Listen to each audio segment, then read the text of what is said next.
I believe concussions are a silent epidemic, ruining the lives of millions of people throughout the world, whether they realize it or not. Are you one of them?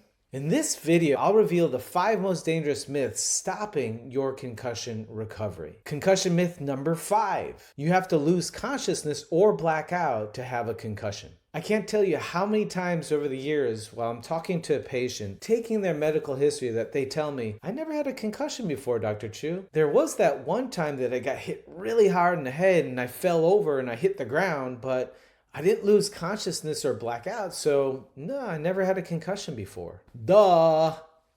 Concussion. This is the most common misperception that I've heard over the years when it comes to concussions. And it's so dangerous because so many people go through their lives dealing with these mystery brain symptoms like brain fatigue or brain fog or anxiety, or start to lose their memory a little bit, like they forget when they walk into a room why they walked into the room in the first place. Physical symptoms like chronic migraines that they've been struggling with, all because they had a concussion that was undiagnosed. And so they end up struggling needlessly with these chronic brain symptoms. They had no idea that that injury had actually caused the concussion. And that was the case for me. I struggled for many years after my concussion. There's a lot of different reasons why, and one of them was because I didn't even realize that I had a concussion to begin with. I was in this car accident and I broke ribs, dislocated my shoulder, so I was struggling with chronic neck and shoulder pain. But then several months, like many months actually, after that original car accident, I started to develop some strange brain symptoms like vertigo. I remember sitting in a room and all of a sudden the room would start moving and I'd almost fall out of my chair. It was terrifying.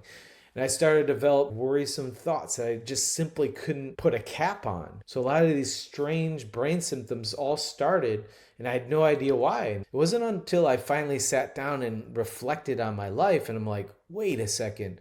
A lot of these brain symptoms started after that car accident. And so once I discovered that I had an undiagnosed concussion, that's when everything shifted, because I finally had something I could focus on and fix. And I hear the same exact thing from many of my patients. They go to doctor after doctor, specialist after specialist, and given pain medications or anti-anxiety medications or antidepressants to mask their symptoms. All the while, the major root cause for their symptoms was an undiagnosed concussion. And so perhaps they heard me talk about it in a podcast, or they started thinking, oh my goodness, are the root cause of my symptoms from a concussion?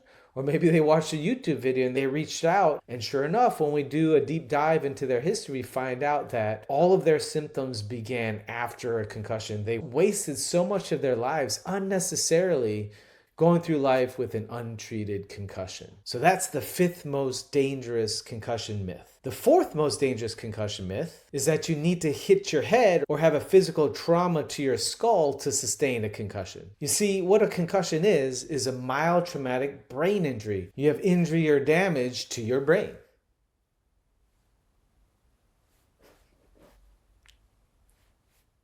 Your brain is your most precious and sacred organ, and so it's protected in this large dome we call your skull or cranium. Within your skull, bathing your brain is cerebral spinal fluid. It's this liquid that acts as a cushion. And so your brain is floating around this fishbowl, minding its own business, going on throughout your day. But then all of a sudden, boom!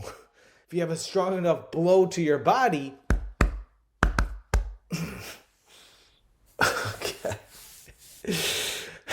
the force from that blow can be so strong that the force gets transduced up your spine into your skull and then sloshing your brain around that fishbowl, causing damage to your brain. I've had patients tell me they fell off a bicycle, landed on their shoulder, didn't hit their head, and they developed all the symptoms from a concussion afterwards. Neck pain, chronic headaches and migraines, light and sound sensitivity. I've also had patients fall off a horse while horseback riding and they fell on their back really hard. They didn't hit their head, they didn't lose consciousness, but afterwards they developed dizziness, vertigo, and motion sickness, just feeling out of sorts for months and months and months after that original fall. I've even had patients in a car accident sustain a whiplash injury where there was no trauma to the head, but afterwards they developed multiple symptoms of concussion. They had brain fog, they had brain fatigue, they started to develop anxiety, and they couldn't sleep throughout the night. They felt all out of sorts, like their brain felt upside down, all from that car accident, and they had no idea why. Little did they know that they had sustained a concussion. Point being, you could have a concussion without ever hitting your head. And so that is the most dangerous myth number 4 when it comes to concussions. The third most dangerous concussion myth is rest is the best concussion medicine. Many patients of mine, when they come to see me, they've already been to their primary care doctor, and the primary care doctor maybe talked to them for about 5 minutes and told them, hey,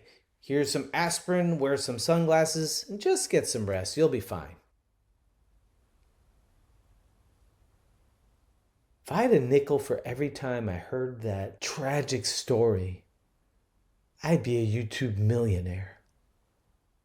Obviously, if you've just had a concussion and you're in the acute recovery phase of it, say the first day or two, it's actually really important to get some rest. And so if you're feeling really tired and brain foggy and you just want to sleep, well, guess what? That's your brain telling you that it's best to get some rest, so you don't end up straining yourself even further and causing more brain damage. But the latest research shows that if you overdo it with rest, and if you don't start getting active again after your concussion, after that initial acute injury, you can actually prolong your concussion recovery, and it can totally slow and impede the healing process. And it can also make your symptoms worse. There's a 2015 study where researchers took a group of concussion patients and they divided them up into 2 different groups.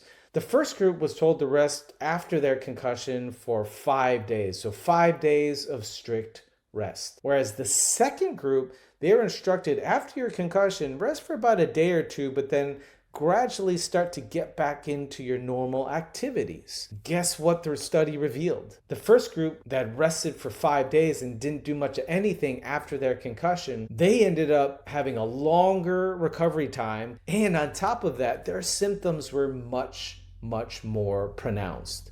They felt a lot worse. Then the second group that started to get into some type of activities slowly, step by step, gradually increasing their activity levels over time. And so rest is not always the best concussion medicine. Now, that being said, one of the biggest mistakes I see patients make is that they end up overdoing it after their concussion. So if they had a lot of schoolwork or a lot of work to do at the office, rather than gradually increasing their work time or screen time, they jump right back into their 10 or 12-hour workday or study day. And they'd end up feeling worse, but they kept pushing through it and pushing through it. Or had other patients who, after a concussion, they felt terrible, but they wanted to get back into their sports again or to exercise, and they exercised at the same intensity that they did prior to their concussion and ended up feeling worse as well. And in doing so, they had actually worsened their concussion, and they made it a lot harder for their recovery to happen. And so overdoing it is one of the biggest mistakes I see patients make on their journey to concussion recovery.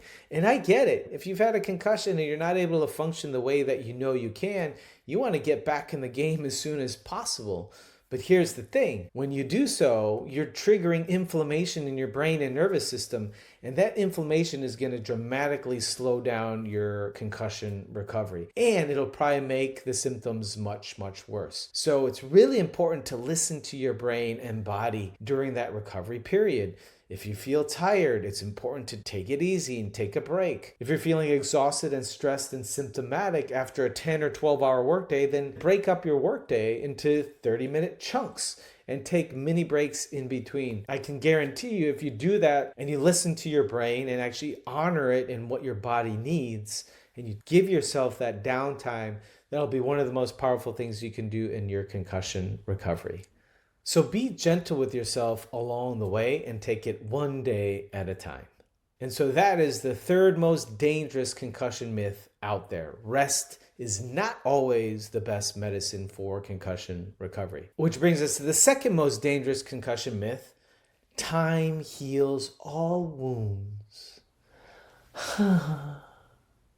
Isn't that so poetic? Too bad it ain't true. Ain't nobody got time for that. Ain't nobody got time for that. Ain't nobody got time for that. When it comes to concussion recovery, time does not heal all wounds. In fact, research shows that although up to 85% people recover from a concussion a few weeks after their injury, there's this unlucky 15% that don't recover months, if not years, after their concussion, and they develop what's known as post-concussion syndrome. Post-concussion syndrome is a conglomeration of different brain symptoms that persist months, if not years, after a concussion. There can be physical symptoms like headache, migraines, neck pain, sleep problems. There can be mental symptoms like brain fog or brain fatigue, memory issues, forgetting where you put your keys, or walking into a room and being like, why did I walk into this room? You can have emotional symptoms like anxiety or depression, or panic attacks even. And those can continue long after your original injury. When you have damage or trauma to your nervous system, that trauma could last a lifetime if left untreated. And so time does not heal all wounds. In fact, research shows that if you have an untreated concussion, it can double your risk for dementia, increase your risk for Alzheimer's, multiple sclerosis, and much, much more. Haven't you heard the stories of all those professional football players and hockey players and boxers who develop this strange brain disease? It looks like early Alzheimer's. It's what's known as chronic traumatic encephalopathy. It looks like Alzheimer's, but it starts much earlier in life. And guess what? We know what causes it. It's due to untreated concussions. So time does not heal all wounds, especially when it comes to concussions. In fact, the opposite is true. When it comes to concussion recovery, time is of the essence.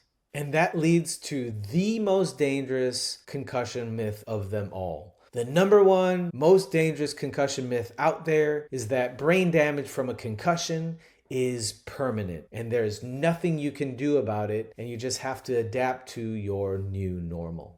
The number one question I get when people reach out to work with me is, can my brain even heal? Is this recoverable? And they're riddled with fear and anxiety that there's nothing they can do about it. And it's completely understandable, because a lot of the information that they were given about the brain was completely wrong and outdated. Contrary to popular belief, your brain is not set in stone. And if there's trauma or damage from a concussion, the trauma is reversible. And this isn't my opinion, it's actually scientific fact. It's a phenomenon known as neuroplasticity. It's this remarkable ability of your brain to change its physical structure and strengthen any connections that might have been damaged from a concussion.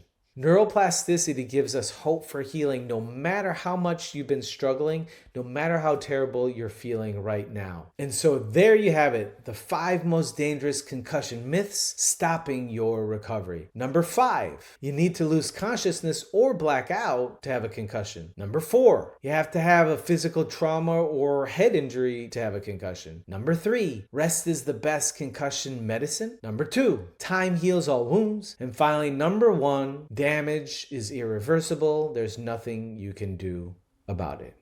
What I've learned in my over 2 decades working with patients with concussions and healing my own brain is that healing is possible and a complete recovery can be within your reach. But like I said, time is of the essence. So if you're watching this video and you've been struggling with concussion symptoms and you're past that critical 3-month mark, and you're not getting better, or you're actually getting worse, the sooner that you get the care and treatments that you need, and believe you me, there are treatments available, the faster you'll be to get back to living a full and normal life again. Click on the link below and find out how my science-based holistic approach to concussion recovery can help you. Ain't nobody got time for that. Ain't nobody got, ain't nobody, ain't nobody, ain't nobody, ain't